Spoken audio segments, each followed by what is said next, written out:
নতুন কর্মসূচি দিয়েছে বাংলাদেশ ইসলামী ছাত্র শিবির। ফ্যাসিস্ট আওয়ামী লীগ সরকারের গুম খুন দুর্নীতি সহ সব রাষ্ট্রবিরোধী কর্মকাণ্ড, জুলাই গণহত্যায় জড়িতদের বিচারের দাবিতে গণমিছিলের ডাক দিয়েছে সংগঠনটি।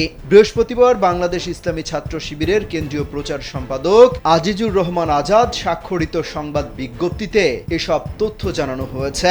এতে বলা হয়, শুক্রবার বাদ জুমা বাইতুল মোকাররম জাতীয় মসজিদের উত্তর গেট থেকে সংগঠনটি ঢাকা মহানগরের উদ্যোগে এই গণমিছিল শুরু করবে।